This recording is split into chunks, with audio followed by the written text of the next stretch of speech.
One of the reasons we need your money is because we want to help as many people as we possibly can. Families like Laura, who is with us right now, whose kid is All-Star Beau. Hey, Laura, welcome to the show. Thank you for doing this. We really do appreciate it.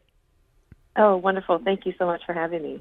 So first, most important question, how's Beau? Beau is wonderful right now. He's doing great. He's a spunky 6-year-old kindergartner, the way it should be. So he's doing really well. Right. I can't imagine. You know, I say this a lot. My experience of this, raising my kids, is zero. I had 1 week when my eldest daughter was had rotavirus and had to be in hospital in isolation for a week. With rotavirus. I did not leave her side for that week, and I thought my world had ended. I cannot imagine what it was like. Can you just walk us through the day you found out? Yes. You know, like leading up to this interview, you kind of relive all that stuff. Like you think about all those things that you want to tell people and want them to know. And that day, I just remember we got referred for an ultrasound because Beau had just been having these really, really bad tummy aches for about 3 or 4 weeks at that point. And so we went into the radiology clinic and got his ultrasound. And I'll never forget that day when the radiologist came in and said, you know, looking at his bladder, this part shouldn't be here. This should all be empty space. This should not be filled up. What were you expecting? I mean, you know, you go in, your kid's not well, you don't like that because you're not in control of it, other people are. But what were you expecting to find out that day?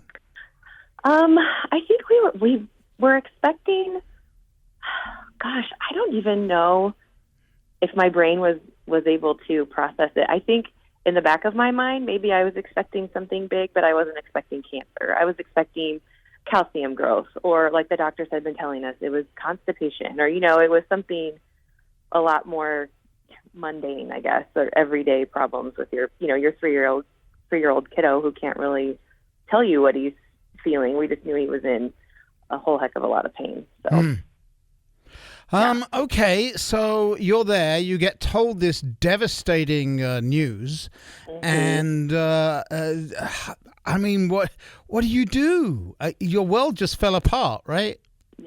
Yeah. You really, I think in that moment, I just went to survival mode immediately. I said, "What do we do?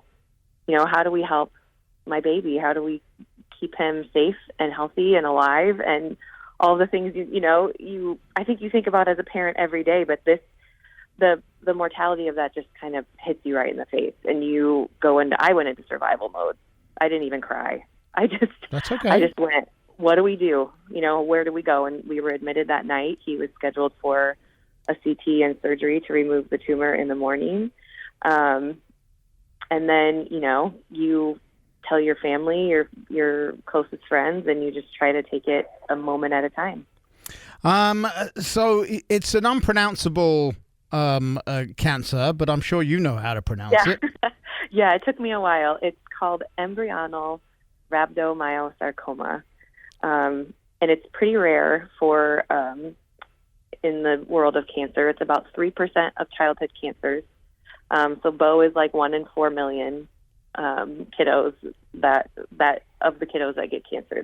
That's what he got. I hope I'm saying that correctly. I have to double check my facts, but it's really, really rare. And so, you know, it's just it's not hereditary as far as we know. Some types of it are.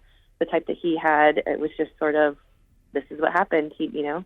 I educate my 9-year-old's class and Beau's class about it, and we tell all the kids, you know, he didn't do anything to get this cancer. There's no way for, you know, public service announcements to prevent childhood cancer because they don't do anything to their bodies to get this, you know? And right. So it was a really unexpected, wild time. I'm looking at a photograph of him right now. He's like a normal kid, right? He looks good. He actually has a bit of a look about him of one of my grandkids. I'm going to send you that picture in a minute on this number, so you can see what I'm talking about. He's just a regular looking kid, and he was 3 when this started, and he's like, my tummy hurts.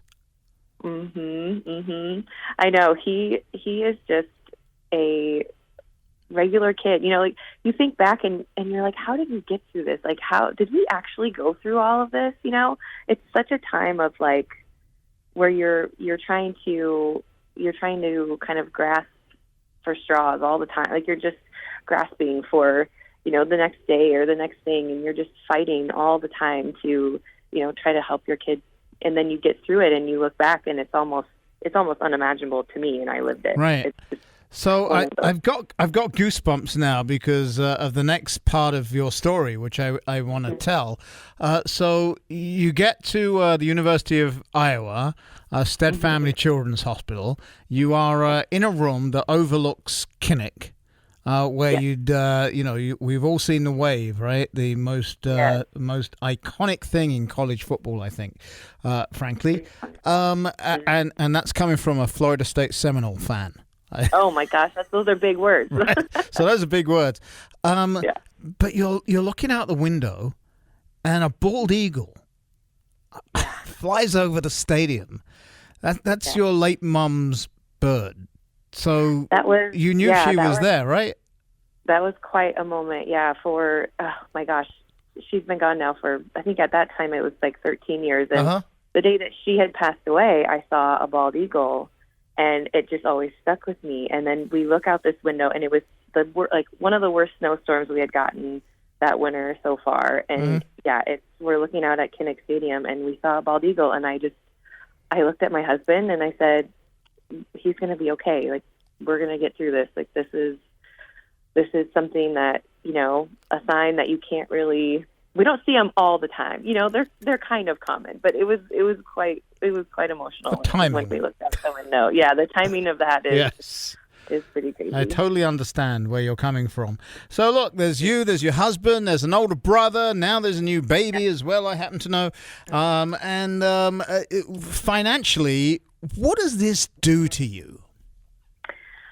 Oh man, it was financially, you don't really think about that piece right away, right? Like that's something that comes up because the bills don't stop coming because your child has cancer. And actually Sue, who called, just a wonderful person, Sue Radcliffe, I just love her so much.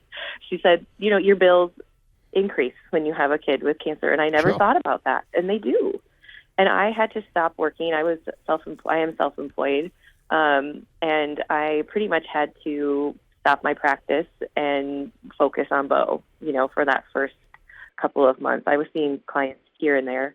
And my husband's job was wonderful and continued, to support us and paid him his regular salary. And we were really lucky, that I could work when I could work. And that, my husband's job was stable, but I know but it still affected us a ton. We were just, like I said earlier, you're fighting and fighting for your child's life. And the last thing you want to worry about is a mortgage payment or a car payment. But guess what?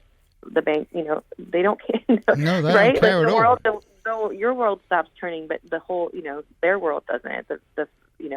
The money has to come in and you have to pay those things. And so it was really just, it was really stressful. You're worrying all the time about all of these things with your child who has cancer, with your other child who doesn't. How is this affecting him? Mm-hmm. Your marriage, your relationships with other people, you're really isolated. And so, being able to have, programs like Pinky Swear and these donations that come in, it is just that piece that can really kind of make or break. Yeah, we've been doing this for 10 years, and I say to people all the time, someone within the sound of my voice right now, in the next 12 months, before we do the next radiothon, you, your family, a friend of the family, a cousin, someone is going to hear the words that Laura heard about their kid. And so please help now while you can, and then we'll be there to help you next time. 515-985-7555. That's 515-985-7555. 1-855-7555. Please donate whatever you can. Even become a Pinky partner. That's where you set up money to come from your account every single month. And frankly, you don't notice it once it's gone. You think you can afford $25 a month? Then do $25 a month. You're just not gonna notice it disappearing from your bank account once you set it up. You're really not. So please help us out because we need to help families like Laura's. And the more of you that stand up today, and you always stand up for me, and I'm so grateful that you do that. The more of you that stand up today, the more families we get to help. And sadly, there will be a bunch of families that we need to help this year. Laura, I'm very pleased that Beau is doing so well. I'm pleased Pinky Swear was there when you needed them to be there. And thank you for joining us today. I really do appreciate it. We appreciate you. Thank you so much. You're very welcome. 515-985-7555. Please donate now. This is the 2024 Pinky Swear Radiothon.